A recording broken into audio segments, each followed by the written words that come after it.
ধাম ধুম করে ফুটতেছে। তখন আমরা এতটুক, তখন আমার বাবাকে আমি বললাম, বাবা এটি কি ফুটতেছে ধাম ধুম কইরা? বাবা বলে বাইরে যায়ও না। আমাকে কত পুলিশ দেখছে, ওই পাঞ্জাবিরা দেখা বলে কুছ নেই হোগা বাচ্চা, তুম রাহো রাহো রাহো হিয়া পর রাহো। ইতিহাসের এই প্রান্তরে নীরবতা আজও যেন কথা বলে। জগন্নাথ হলের এই পথ জুড়ে সাজানো প্রতীকী লাশের সারি স্মরণ করিয়ে দেয় 1971-এর সেই বিভীষিকাময় ভয়াল রাতকে। কি বলতো, এটা কি মনে গেছে?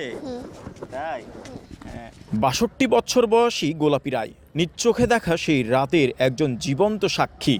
দীর্ঘ সময় পর আবারও এসেছেন এই স্থানে, সঙ্গে তার ছোট্ট নাতি।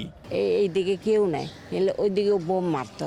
পুষ্করিণী কিনারে দাঁড়ায়া তারপরে বোম মারলে সব আমরা মরে যেতাম।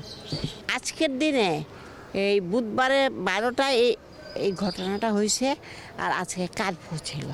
তো আমি কানতাছি, ছোটো তো এইসব দেখা আগুন চারিদিকে লাগাইছে, আমি ঠিক করে দিতে আসি। সব হিন্দু আইন না এখানে রাখেন, আমরা আপনাদেরকে মারবো না, কালীবাড়ি গিয়া বলে পাকিস্তানিরা। আমার বাবা বলে যে না, আমি কালীবাড়িতে যাব না, হিন্দুর দলে যাব না, ওইখানে মাইরা ভালো। নতুন প্রজন্মের কাছে এই ইতিহাস তুলে ধরার দায়বোধ থেকেই নাতির হাত ধরে বারবার ফিরে আসেন তিনি, যেন ভুলে না যায় কেউ। এটা ইতিহাসটা দেখাইতেছে বাচ্চাটাকে দেখাচ্ছিল। হুতে তো বাচ্চাটাকে নিয়ে আসি, চলো লাশ। এ কয় যে মইরা গেছে।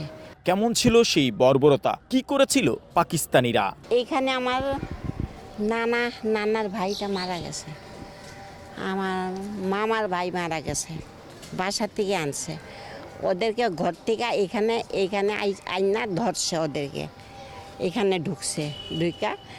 ওরা তো জানে না যে এই ঘটনা, ওদেরকে বাইর করছে, সব পুরুষদেরকে বাইর করছে, মহিলাদেরকে না, আর জোয়ান ছেলেদেরকে বাইর করে বলে এই লাশ মারছে শিব বাড়িতে, এইখানে কতগুলি মারছে, লাশ তোরা সব কান্দে নেয়, কান্দে নিয়ে সব ওই যে ওইখানে সব দলা করছে।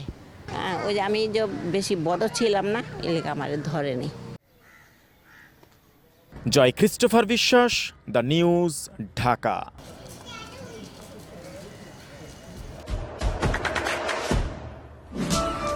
দেশে দেশে সবার সাথে দ্য নিউজ।